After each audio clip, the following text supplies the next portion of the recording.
नमस्कार साथियों, मैं प्रभा। आज का मेरा टॉपिक है घरेलू हिंसा। महिला का शारीरिक मानसिक उत्पीड़न, उसको चोट पहुंचाना, उससे गैर कानूनी ढंग से दहेज आदि की मांग करना, ये सब घरेलू हिंसा के अंतर्गत आता है। आज के दौर में घरेलू हिंसा के शिकार हम महिलाएं ही नहीं हैं बल्कि पुरुष भी हैं। चार दीवारी के अंदर मेंटली, फिजिकली, सेक्सुअली हिंसा घरेलू हिंसा कहलाती है। साथियों, आज मैं आपको एक ऐसी सच्ची घटना सुनाने जा रही हूँ जो मेरे आसपास ही घटित हुई है। एक 66 वर्षीय बुजुर्ग जिनके 2 पुत्र थे और छोटे बेटे की किसी कारणवश डेथ हो जाती है, तो उन बुजुर्ग व्यक्ति को उनके बड़े बेटे, बहू और उनकी खुद की पत्नी के द्वारा इतना मेंटली और फिज़िकली उनके ऊपर इतना अत्याचार किया जाता है कि उनसे उनकी जीवन भर की कमाई यानी कि उनकी सारी संपत्ति बड़ी बहू के नाम करवा ली जाती है। जब माँ बाप अपने जीते जी अगर पूरी संपत्ति किसी एक बेटे या किसी एक बहू के नाम कर दें, तो उन माँ बाप की तो बहुत अच्छे से इज्जत, आवभगत हर तरह से, अगर वो बीमार पड़ते हैं उनकी बहुत अच्छे से सेवा की जाती है। लेकिन यहाँ तो जस्ट अपोजिट है।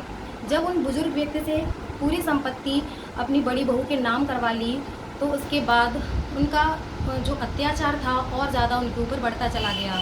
उन्हें समय पर खाना नहीं दिया गया, उन्हें घर में रहने के लिए कहीं भी जाओ अब तो सारा कुछ मेरा है, इस तरह से उन्हें बहुत सारी मेंटली जो टॉर्चरमेंट होता है उन्हें टॉर्चर किया गया उनकी पत्नी के ही द्वारा।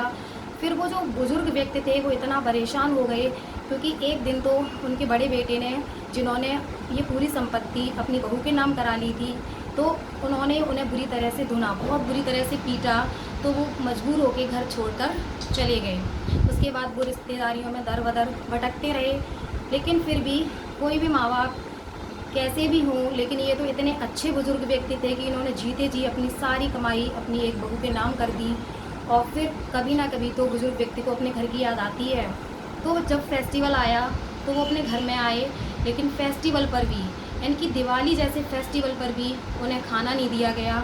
फिर वो कहीं बाहर गए, खाना खा कर आए, और उसके बावजूद भी उन्हें कोई चैन नहीं। साथियों, हमारे भारत जैसे देश में जहाँ ये कहा जाता है कि जियो और जीने दो, वहाँ लोग अपने माँ बाप को ही नहीं जीने दे रहे। जीते जी उन्हें परेशान करके उनकी सारी संपत्ति अपने नाम करा लेते हैं। फिर ना ही उनका अच्छे से बीमार पड़ने पर इलाज करवाते हैं और ना ही उन्हें टाइम पर खाना देते हैं, यहाँ तक कि उन्हें घर से बाहर भी निकाल देते हैं। साथियों, मेरा आप लोगों से हाथ जोड़कर निवेदन है कि आप ऐसे व्यक्तियों का, ऐसे बुजुर्ग व्यक्तियों का संज्ञान लें और उनकी ज़्यादा से ज़्यादा मदद करें। जय हिंद, जय भारत।